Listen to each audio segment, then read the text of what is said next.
being able to eliminate the excuses that Mm. people make for these things. Oh, you can't build muscle on a plant-based diet.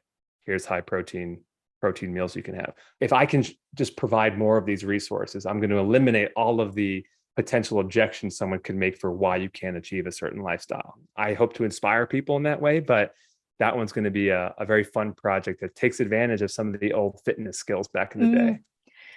You might have to take your shirt off again for that one. Oh boy, World Naked Gardening Day is coming up. I got to prepare for that. Hey.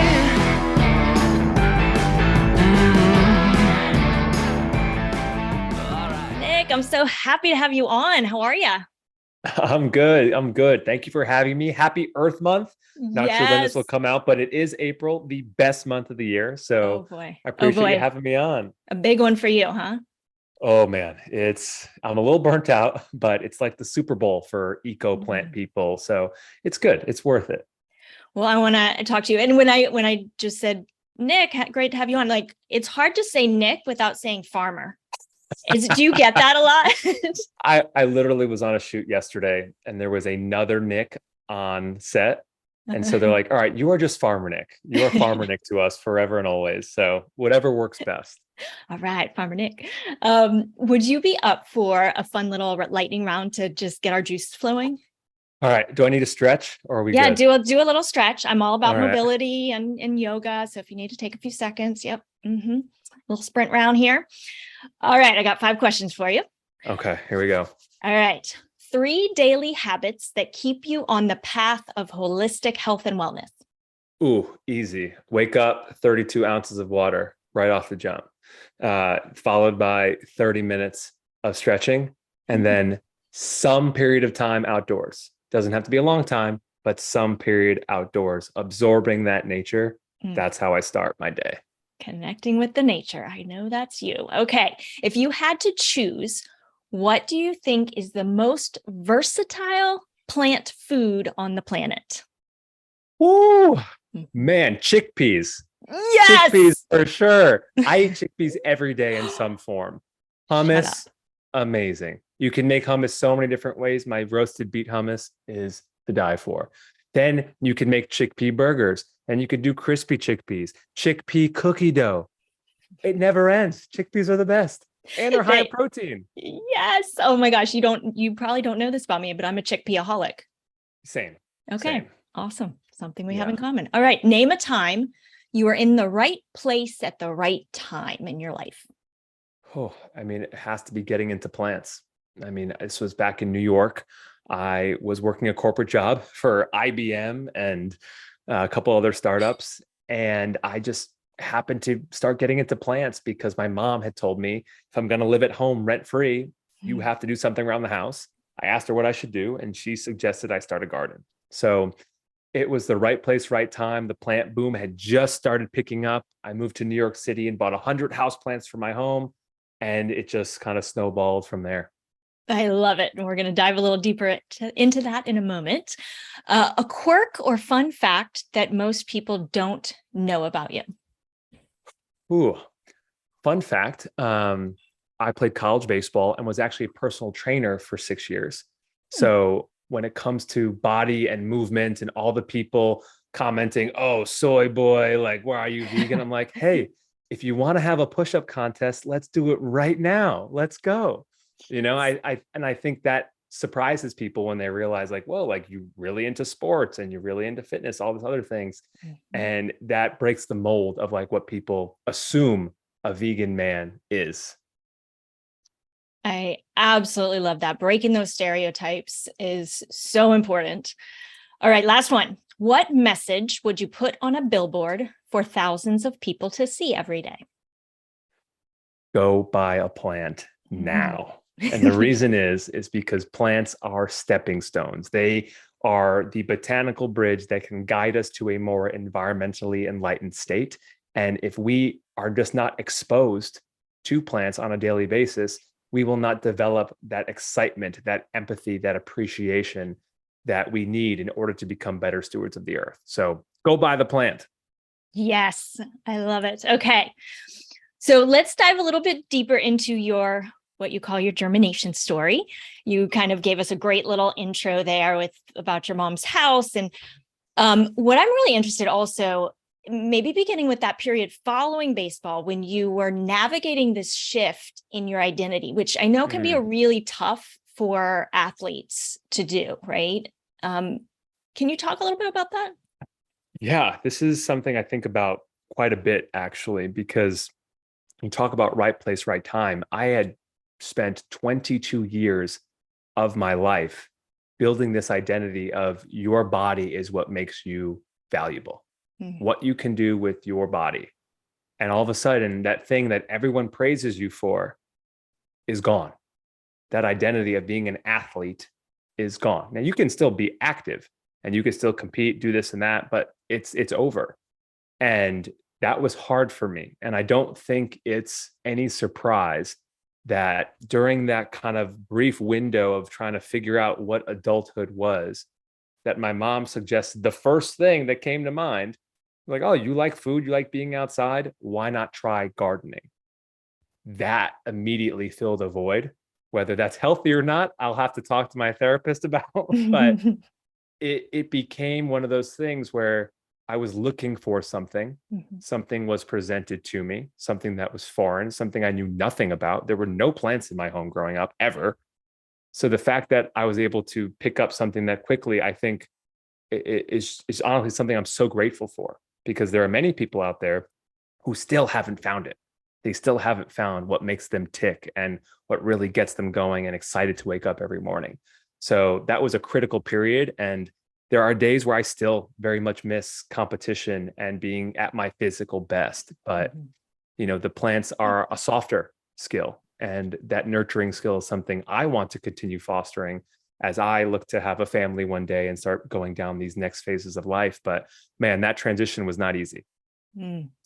And it's really interesting how you talked about kind of, going from baseball, very masculine sports athlete, to then the plants and this whole idea of breaking stereotypes. Was there any of that, going through your head? Did you have to, navigate that side of things, like the masculine, being a man? Did that come into Yeah, play at all? you're absolutely right. And that came into play a few different ways. Number one, all my college teammates were like, dude, what are you doing with your Instagram? Like, why are you taking pictures with plants? Why are you, doing all this stuff? And you have a lot of folks saying like, oh, are you trying to be an influencer? I was like, no, I'm just sharing what I like, and people seem to like it too. And if I can help someone get into plants for the first time or start eating plant-based food for the first time, whatever it may be, I'm going to do it. And I always joke that everyone's a skeptic until they always believed in you from the beginning. They're like, oh yeah, I knew you would do it. No, you didn't. I have my own family members saying, oh, I'm so proud of you. I knew you were going to. No, you didn't. When I told you I quit my six-figure job with benefits to go play in the dirt, you thought I was crazy.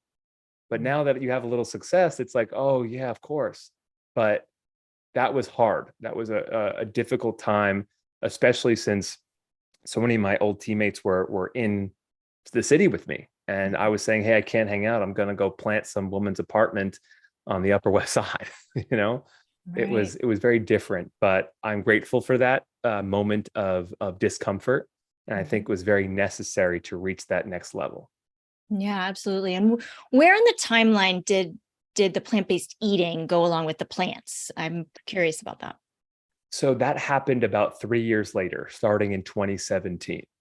I move into the city, I get into the houseplants, and then I start thinking to myself, I'm like, if I care about the plants that I'm growing, shouldn't I start caring about the earth in a different way? And if I'm caring about the earth in a different way, shouldn't I start also living up to the idea that I'm an animal lover? Right? Everyone's, oh, I love animals. Like, oh, you love some animals, but not all of them. And the documentary that got me was Cowspiracy, because that documentary got a lot of people. Really, really good. And it had a very strong environmental focus. Right. So once I understood the environmental impact and then realized like I need to start having my food values, the single greatest individual action I do every day needs to reflect my love of the earth and all of its beings. Then the switch started happening. I started off being vegan at home, and then when I'd go out, be a little bit more flexible, and then 2 years later became fully vegan. So we're coming up on almost year 4 now. Okay. And during this, what would you say if I had to say, okay, what's your life's purpose? What's your purpose or mission? And those can be separate, right? But how do you view purpose and mission and what yours are? I want to make the world greener than when I found it. And that is a tough task given the expansion of cities and the expansion of oil pipelines in Alaska and various other issues that we're having as a society, a culture, a world in many ways. But even if it's in a local area for me, taking land, regenerating that land, being able to promote native plants that are benefiting the local ecosystem, because I think sometimes we forget we're animals, right? We like to think, oh, we're above all this stuff. No, we are the same.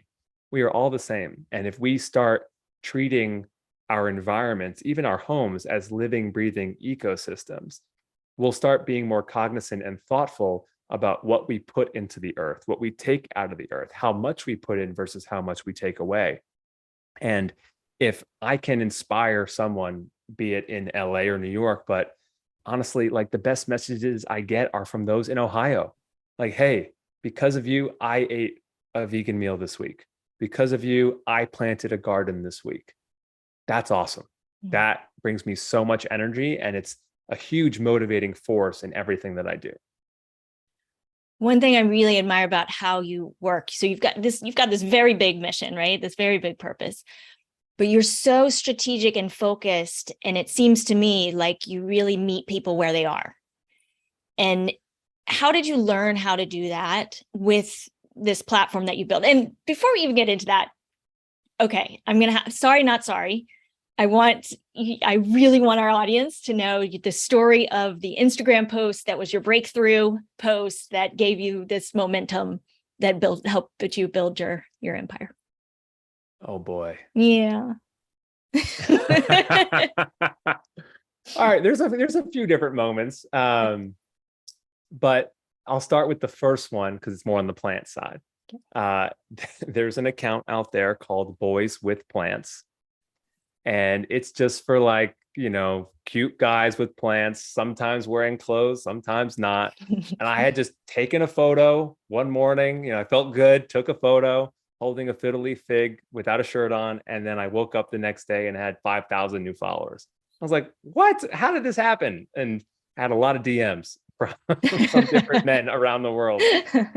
Because it's surprising, but like, believe it or not, the houseplant world is predominantly women and gay men. So when you see a man posing with plants, a lot of people just assume. So I got a lot of DMs that day. That was kind of funny. But more recently, a big moment of growth, actually. This was interesting, a big learning experience for me. I posted about eating an egg for the first time in 4 years. And this was a controversial post, to say the least, right? But what happened was I went to a community garden that rescues chickens from hatcheries. The woman there, she's vegetarian. She saves these chickens who would otherwise be killed and forced into factory farming. And she runs this community garden nonprofit to support adults with disabilities. The chickens are fed proper nutrition. They're not killed after they start laying. They live out a beautiful, happy life. I said, you know what? This fits my values of what being a vegan is for me. So I shared a video saying, I'm a vegan, but I'm going to eat this egg today, and here's why. And the world blew up. Oh, I bet. 6 million views later, I had people messaging me saying, how dare you call yourself a vegan? You're not a vegan, all this stuff. But at the same time, for every one of those, I had 10 messages saying, thank you for this makes sense to me. This is rational. You're the first rational vegan I've ever met before. And I gained 30,000 followers from that. Wow. And I realized, I was like, okay, and I haven't had an egg since because I don't really look for them, right? And I would never in any circumstance eat something that required an animal to die. right? But in those instances, I was like, taking a different approach is going to help the movement and my mission to get people to eat more plants than being on this so far polarized extreme saying you can't do this, you can't do this, you can't do that. Because if I'm on the fence about whether I want to go vegan or not, and I see this super intense person coming at me with sometimes quite aggressive language, some of the messages had, I'm turned off by that and I retreat back to the safe area. Right. I want to be in the middle. And sometimes the middle is the loneliest place to be. But if I'm going to make change and get people to change their own habits, it's what I have to do. Wow, I didn't know about that story. That's so powerful. The lessons learned from it, and your point about being kind of in the middle and navigating these decisions as they come based on your values and really examining what's important to you. And if it aligns, then you make one decision. If it doesn't, you make the other. And that's what you did, and you shared, and wow, awesome. It was an intense, Yeah, I bet. How did that there. feel? How did you deal with, like, internally? Was that tough to get all the, It was challenging. Yeah, it was challenging at times because some of the messages were very hateful from supposedly people who have the most compassion. Right. So that was interesting to see. And some people brought up some interesting alternatives and said, hey, would you eat roadkill? Many people eat roadkill because environmentally speaking, it's better for the planet. Nothing goes to waste. And the animal's already been killed. And I was like, oh, I wouldn't do that. And they're like, why not? It fits those values. I was like, I mean, maybe that's just me now, right? I don't want to eat anything that tastes like an animal in that way. But yeah, it was pretty thought-provoking and a lot of self-reflection and learning to just tune out the noise because social media is a scary place.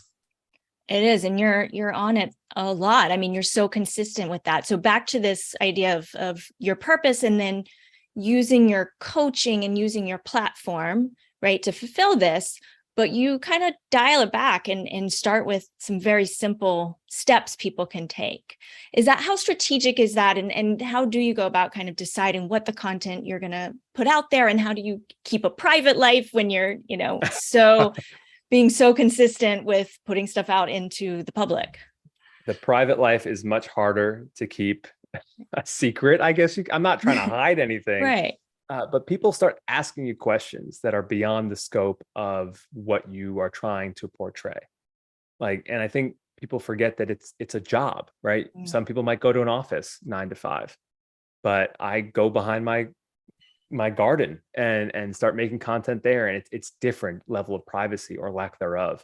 So it's a challenge sometimes to stay consistent, but the goal for me is never to oversaturate with knowledge. It's not about the knowledge. Anyone can Google and find the same information roughly. Yes, I've taken classes at the Botanical Garden and finished my Master Gardener certification here in Los Angeles. I know a lot, but so do a lot of other people. It's all about delivery. If I can make you feel not just like you know the information, but you are confident, if I can get you to crack a smile and take some of the stress off of being a plant parent or trying a vegan meal for the first time, I'll do that. Like whatever I have to do to make that content relatable and as approachable as possible. Because I'm not out here trying to show off how much I know.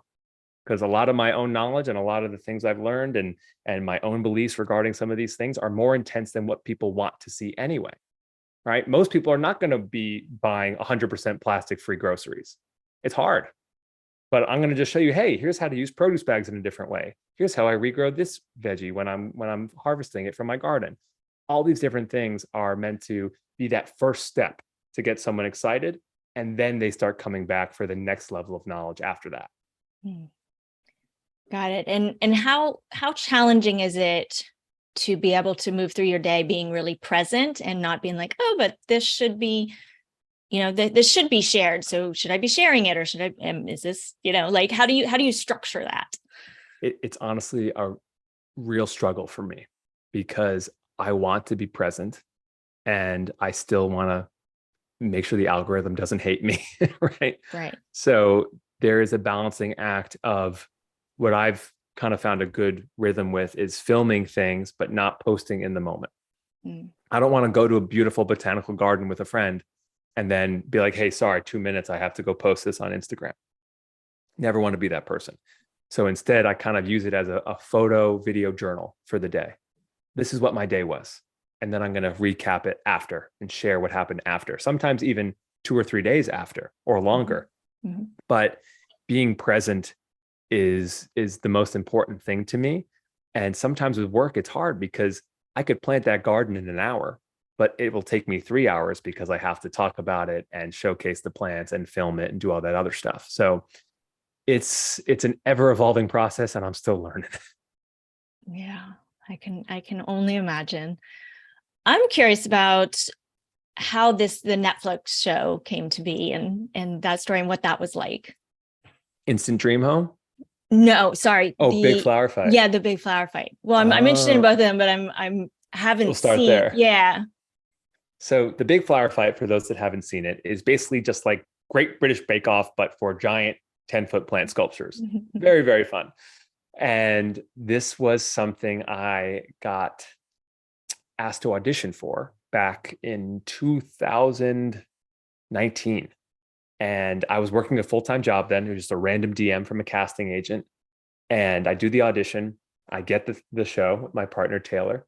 And I went to my boss, who was a famous celebrity woman at the time. And I said, hey, can I take a sabbatical? Like, can I like take an unpaid sabbatical? And she said, no, like, if you're going to do this, you have to, you know, quit.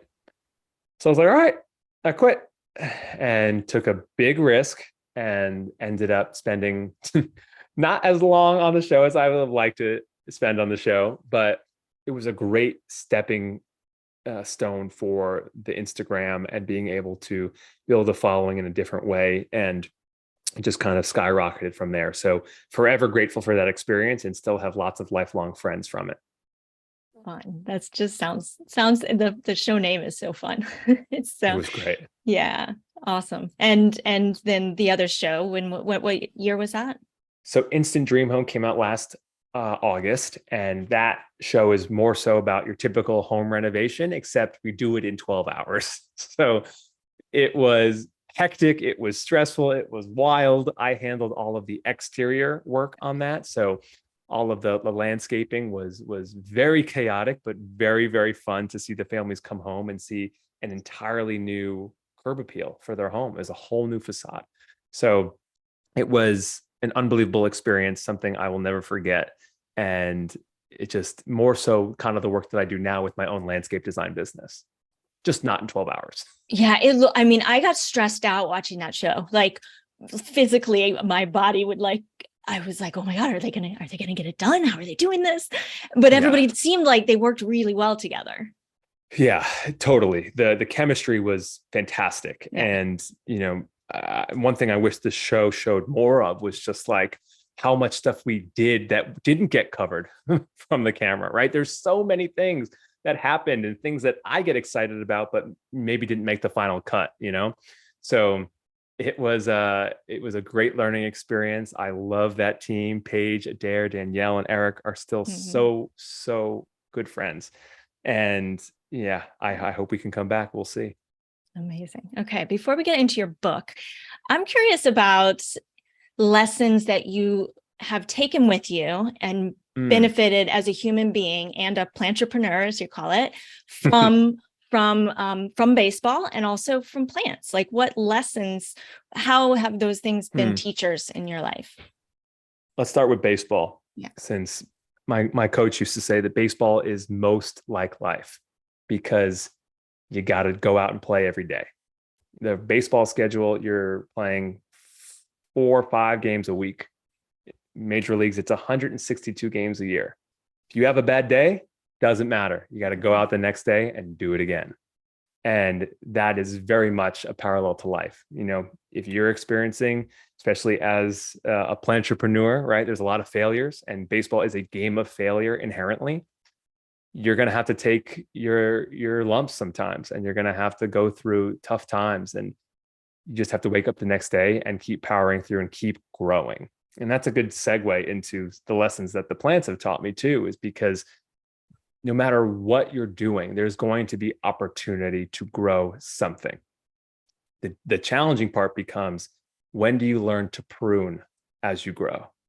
Because if you're growing like this and you start leaning, you're not balanced. You have to be able to grow this way so that you can actually have a solid foundation. And sometimes you might be growing something completely different in a different direction. And if that's going to take you away from your mission of growing up towards the sun, you might have to, as difficult as it may be, prune back that side of your business, prune back a relationship, prune back something that will help you get to where you're growing and grow even more from that. I love these parallels. They're so fascinating. And I know you talk about mindful neglect. Can you talk about that a little bit? Yes, mindful neglect, the lazy man's approach to plant care. But honestly, it works. So this is a concept I talk a lot about in my book, and it stems from this idea of understanding your ecosystem in your home and everything around it, because the right plant for the right space will require less work than a plant that's not fit for that space. If I have a shady basement with one tiny window, I shouldn't put the notoriously fiddly fig down there. I shouldn't. Even if I see it on HGTV, I'm not doing it. Mm-hmm. But people force it. And because they force it, it requires more of their attention. If you pick the right plant for the right space, mindful neglect comes into play now, because the plant's doing its thing. It knows what to do. It's in the right conditions. All I have to do is check in with it. I'm mindful. I check in. How you doing? A few positive words of encouragement, and then we're moving on.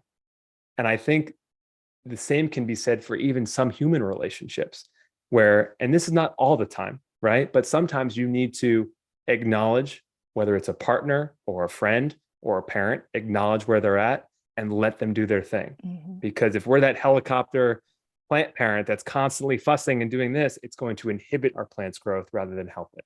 So just checking in daily is a practice that I think so many plant parents could benefit from, and it's very proactive.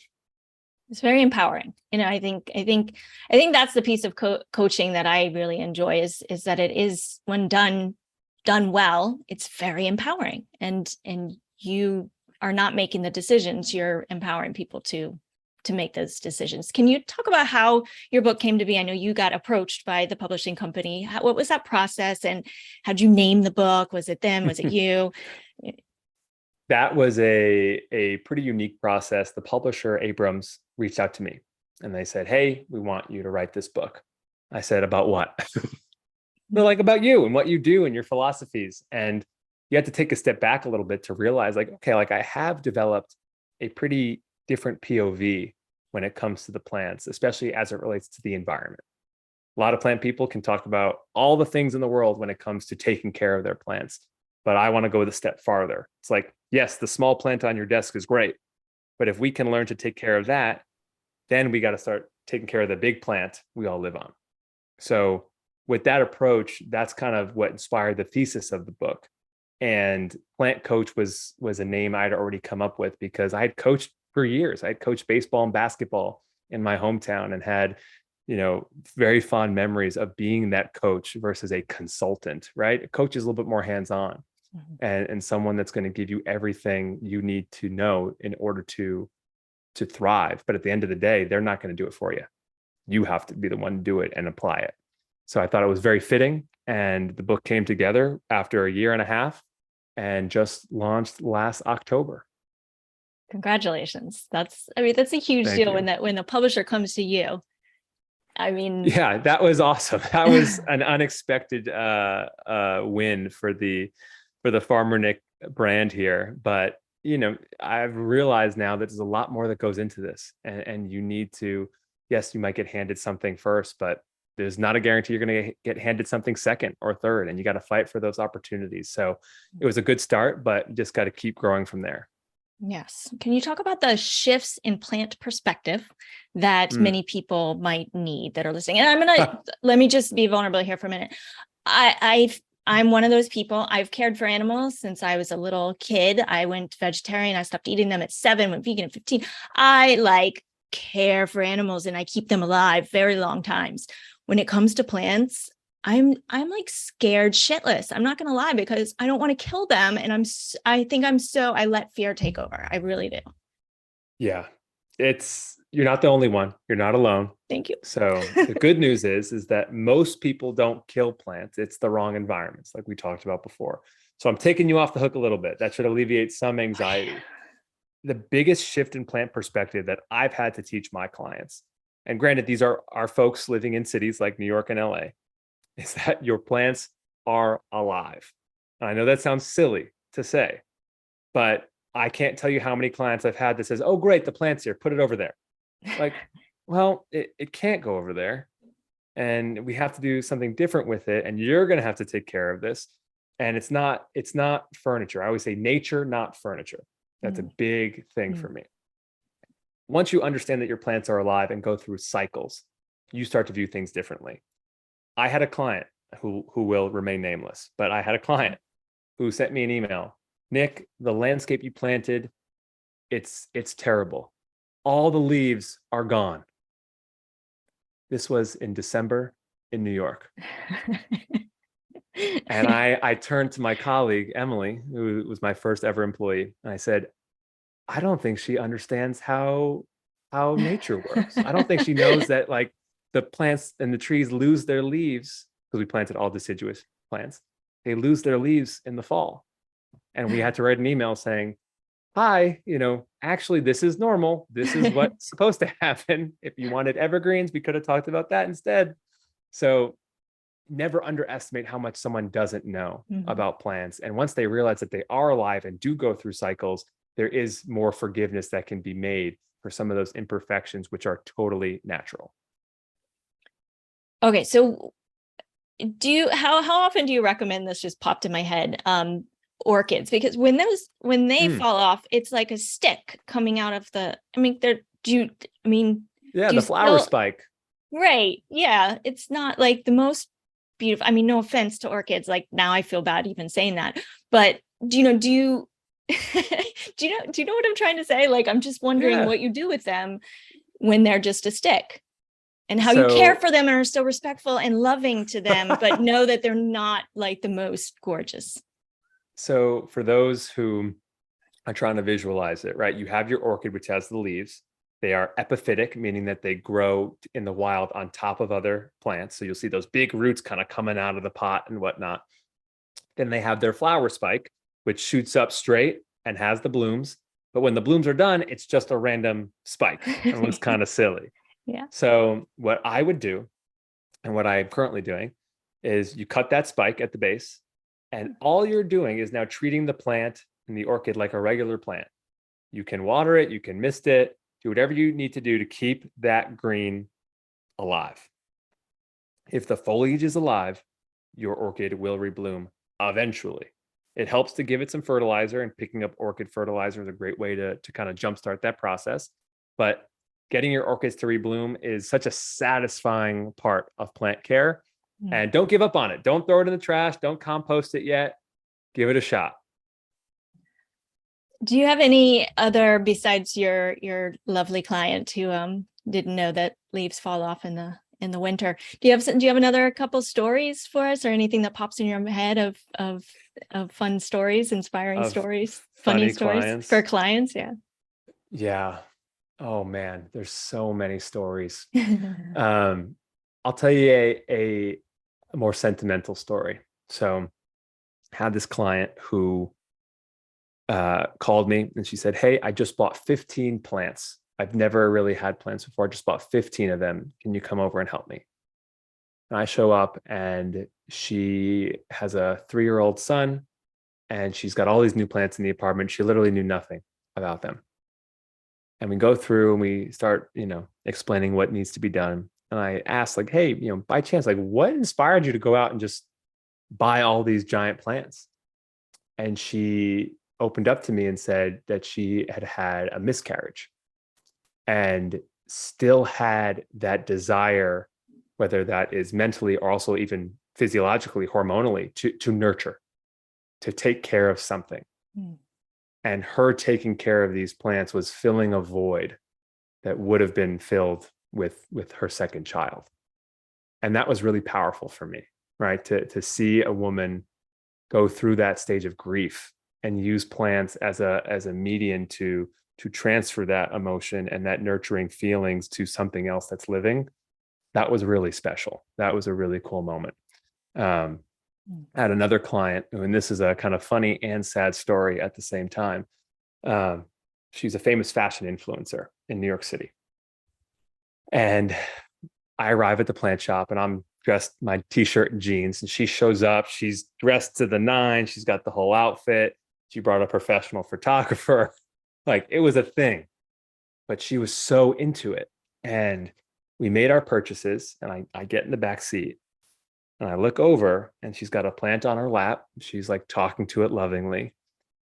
And then she puts her face in the soil, literally put her nose in the soil of the plant, breathed it all in, looks me in the eye and says, "I can't remember the last time I touched the earth." Mm.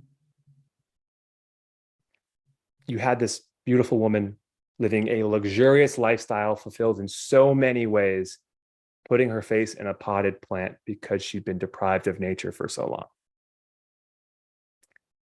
If that doesn't take you away from the materialist mindset that we sometimes fall victim to in cities like New York, LA, and beyond, I don't know what will. But it was a very powerful moment for me, despite the comedy of it all, right? You know, we are humans. We need plants in our environment. We've developed and evolved 99.999% of our human history in natural environments. And now we wonder why we have health problems and mental health issues, because we're living in concrete boxes. It doesn't make sense. How hopeful are you, or how optimistic do you choose to live? And I mean, you seem like a very optimistic human. But, these are complicated times in the world, and between the climate and just chaos. How do you think about it? How do you feel about it? What words do you have for us about that? I am forever the optimist, but that doesn't mean I can't be realistic about where we're at. I'm not blindly optimistic. I think, for me personally, I will struggle to bring children into the world in this way. I do want to have kids, and I do want it to be potentially a combination, depending on who my partner is in the future, a combination potentially of a child that we have ourselves and also adopt. I would adopt all the kids if it was just up to me, because I do not know what world we will live in from a climate change perspective, a natural disaster perspective, a water rights and competition perspective. Climate change will further exacerbate social issues and social inequities. And when all of a sudden the rich can afford clean air and clean water, which kind of already is the case in many ways, those problems are only going to get worse if we don't get better. So I am optimistic about what I can do at a very local level. I will call my congressman, I will write the letters and do what needs to be done, but we have to be realistic about where we're at and the changes that we aren't making, how that's going to impact future generations. Well, I, appreciate everything that you're doing. What is next for you? Do you have any new projects that you're inspired by, or directions that you want to take? Yeah, I've got two projects I'm working on now. One will probably be in the fall and the other one next year. But the first one for the fall is creating a handbook curriculum around plants and sustainability for kids. I love working with kids, having coached for many years. That was a huge passion of mine. And I think there's a gap when it comes to role models on the eco and plant side of things, especially for young boys. Why is it that so many social issues get gendered? Why is it that straight white guys aren't speaking out on issues in society? It's because we're not taught from a young age that things impact us and that we need to be nurturing. So if I can come in and say, hey, you could grow a beard and love sports and roughhouse and do all this stuff, but still care about the flowers in your garden, I think that's a beautiful thing. And I think more young boys, like elementary school level and beyond, need to have a role model that they can look to develop that nurturing side of themselves. That's a big goal for September. And then come January, this is more geared towards the adult men per se. I'll be coming out with a meal plan and fitness routine, all geared towards plant-based, of course, and showing people that like, hey, you can still be strong on a plant-based diet. Here's what I eat. Here's the workouts that I do. Most of them aren't even going to include weights because I'm on the road so much. I carry around a resistance band and I do a lot of pull-ups and push-ups and sit-ups. So being able to eliminate the excuses that people make for these things. Oh, you can't build muscle on a plant-based diet. Here's high protein meals you can have. Oh, you can't build muscle on a plant-based diet from a fitness perspective. Here's all the body weight exercises that I do. If I can just provide more of these resources, I'm going to eliminate all of the potential objections someone could make for why you can't achieve a certain lifestyle. And once you do that, it's up to them, right? And I hope to inspire people in that way, but that one's going to be a very fun project that takes advantage of some of the old fitness skills back in the day. You might have to take your shirt off again for that one. Oh boy, World Naked Gardening Day is coming up. I got to prepare for that. Oh, this is fantastic. Yes, I'm super into calisthenics over the last years, so I'm totally with you on that. That's phenomenal. I love it. Farmer Nick, where can people find you? Of course, we'll put this in the show notes, but what's the best way? Farmer Nick on IG, Farmer Nick _Nick on TikTok. It's basically the same. And then farmernick.com. If you have any plant questions, feel free to DM me. And obviously, if you have any plant projects, I would be happy to help. Any final words for our listeners? Buy the plant. Now. Buy the plant. Now. Do it now. Awesome. Thanks so much for sharing your time with me here. Yeah. Thank you so much for having me. My pleasure. Hey.